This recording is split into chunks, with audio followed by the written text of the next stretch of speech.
భాగవతం 44వ భాగం. అన్నింటికంటే ఇంద్రియములను గెలవడం చాలా కష్టం. ఇంద్రియములను తొక్కిపట్టి ఉంచితే అవి వాటికి అవకాశం వచ్చినప్పుడు కాటువేసి మనిషిని పతనం చేస్తాయి. ఈ విధంగా అజామీలుడు చిట్టచివరకు దొంగ అయ్యాడు. ఆటను గ్రహించుకోలేనిది ఒకటి ఉంది. దాని పేరు కాలము. అటువంటి కాలము ఎవ్వరి గురించి ఆగదు. ఎప్పుడో ఒకరోజు మహామరణ కాలము వస్తుంది. ఆ మృత్యువు కబళించక ముందే ఈశ్వరనామం చెప్పుకోవాలి. అజామీలుడు భోగములు, సుఖములు శాశ్వతం అనుకున్నాడు. కాని అతనిని తీసుకువెళ్ళిపోయే సమయం వచ్చేసింది. భటులు భయంకరమైన రౌద్ర రూపములతో వచ్చారు. బంధువులు అంతా వచ్చి ఏడుపులు మొదలు పెడతారు. అప్పుడు నిన్ను రక్షించేది ఏదైనా ఉన్నది అంటే అది నీవు చేసుకున్న సాధన ఒక్కటే. అప్పుడు స్వామి నామమును ఉచ్చరించగలగాలి. నీ శరీరమును విడిచి పెట్టేటప్పుడు మురికిలో పడిన ఉత్తరీయము తీసి విసిరి పారేసినట్లు శరీరమును వదిలి ఈశ్వర పాదములయందు ప్రవేశించగల ధృతిని పెంచుకో అంటారు శంకరాచార్యుల వారు.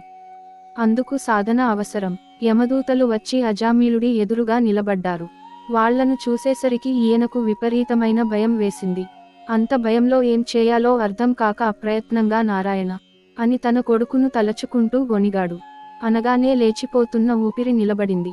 ఇంతవరకు ఎంత భయమును పొందాడో ఆ భయమును మాయం చేయగలిగిన విచిత్ర విషయమును చూశాడు. నలుగురు దివ్య తేజోవంతులైన మహాపురుషులు వచ్చి యమధర్మరాజు భటులతో ఆ పాశములను తీసివేయమని చెప్పారు. అప్పుడు యమధర్మరాజు భటులు, మీరు ఎవరు అని ప్రశ్నించారు. మేము ఎవరిమో చెప్తాము, ముందు ఆ పాశములను తీసివేయండి అన్నారు. అప్పుడు యమదూతలు తమ పాశములను విడిపించారు. అజామీలుడికి పూర్వపు ఓపిక వచ్చింది. వాళ్ల మాటలు బయట వాళ్లకు వినబడడం లేదు. కాని అజామీలుడు మాత్రం వాళ్ల మాటలను వింటున్నాడు. ఆవచ్చిన వాళ్ళు ఎవరా అని అజామీలుడు విష్ణుదూతల వైపు ఆశ్చర్యంగా చూస్తున్నాడు. యమదూతలు, అయ్యా వీడెవడో తెలుసా? పరమ దుర్మార్గుడు. ఇటువంటి వాడిని మేము ఎందుకు విడిచిపెట్టాలి?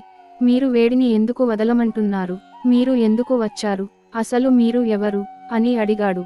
అప్పుడు విష్ణుదూతలు, మమ్ములను విష్ణు పార్షదులు అంటారు. మేము శ్రీవైకుంఠము నుండి వచ్చాము.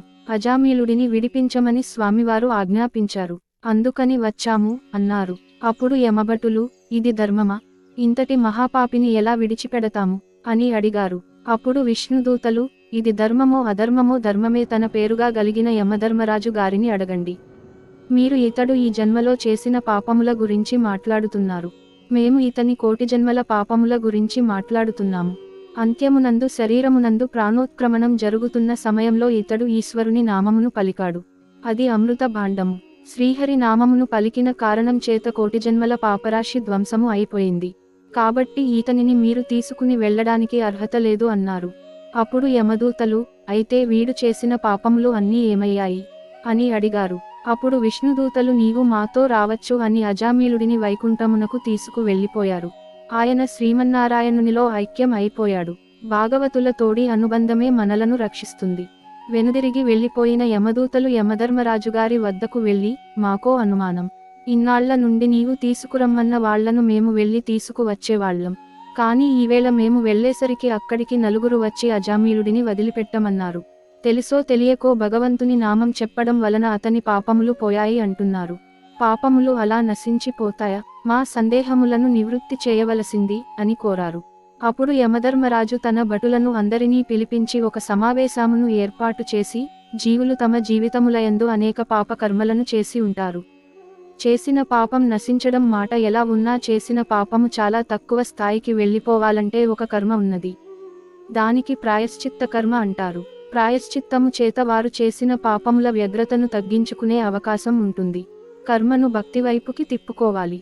భక్తికి బదులు వెర్రి అనుమానములు ప్రారంభమైపోకూడదు. కలలో ఇందిరా రమణుని పాదములు కనపడని వాడు ఎవడైనా ఉంటే వాడిని మీరు తీసుకువచ్చేయవచ్చు. అర్హతను మరచి పెద్దలు వ్రాసిన గ్రంథముల మీద తీర్పులు చెప్పేవాళ్లని, యాత్రలకు వెళ్లి గుడిని సమీపించి గుడిలోని దేవుని దర్శించని వాళ్లను, దేవుని ఉత్సవం జరుగుతున్నప్పుడు ఆ ఉత్సవం చూడడానికి అడుగుతీసి అడుగు పెట్టని దుర్మార్గమైన పాదములు ఉన్నవారిని, మహాభాగవతులైన వారి పదముల అడుగున ఉన్న ధూళి కణములను ఆశ్రయించి సమస్త తీర్థములు ఉన్నాయని తెలుసుకోలేక వారి ముందు వంగి నిలబడడమేమిటని ధ్వజస్తంభాములా నిలబడిపోయిన దౌర్భాగ్యులను తీసుకువచ్చేయండి. ఇప్పుడు నే చెప్పిన వారినే కాదు, ఇటువంటి దుర్మార్గులు ఎక్కడ పుడుతున్నారో వారికి సంబంధించిన వారిని 4 తరముల వరకు ఏరి అవతల పారేయండి. అలాంటి వారి దగ్గరకు చేరి దిక్కుమాలిన మాటలు మాట్లాడే వారిని కూడా లాగి అవతల పారవేయవచ్చు. నా స్వామి చరణములు నాకు చాలు అని స్వామి పాదములను గట్టిగా పట్టుకునిన వాళ్ళు కొంతమంది ఉన్నారు. ఎవరు భక్తితో ఈశ్వరుడి పాదములు పట్టుకుంటున్నారో, కష్టంలో సుఖంలో ఆయన పేరు చెబుతుంటారో అటువంటి వారిని, ఈశ్వరుని నామం చెప్పిన వారిని, వారికి సంబంధించిన 4 తరముల వాళ్ళని, వారితో కలిసి ఉండే వాళ్ళని తొందరపడి తీసుకురావద్దు. బాగా పరిశీలించండి. సాధ్యమైనంత తేలికగా విడిపించండి. ఈలోగా అక్కడికి విష్ణుదూతలు కనుక వచ్చినట్లయితే మీరు వచ్చేయండి. వాళ్ళ జోలికి వెళ్ళవద్దు అని తీర్పు చెప్పాడు. దీనిని బట్టి మనకు అన్నిటికన్నా ఈశ్వరనామము గొప్పది అని తెలుస్తోంది.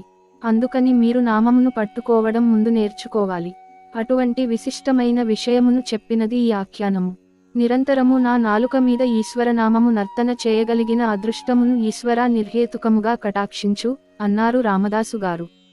చంద్రశేఖర చంద్రశేఖర చంద్రశేఖర పాహిమాం, చంద్రశేఖర చంద్రశేఖర చంద్రశేఖర రక్షమాం అని మార్కండేయుడు ఈశ్వరనామమును చెబుతుంటే స్వామి యమధర్మరాజు గారిని తన్నాడు.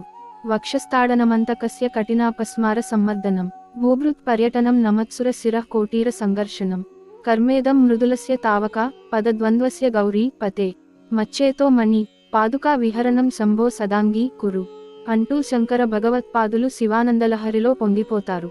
అటువంటి వైభవము కలిగిన నామము ఏది ఉన్నదో ఆ నామము వ్యాసభగవానుడి అనుగ్రహంగా, పోతనామాత్యుల అనుగ్రహంగా, మన గురువుల అనుగ్రహంగా, శ్రీకృష్ణ పరమాత్మ అనుగ్రహంగా నిరంతరము మన నాలుకయందు నర్తించు భాగ్యము మనకు కలుగుగాకయని ఈశ్వరుడు మనలను కటాక్షించుగాక.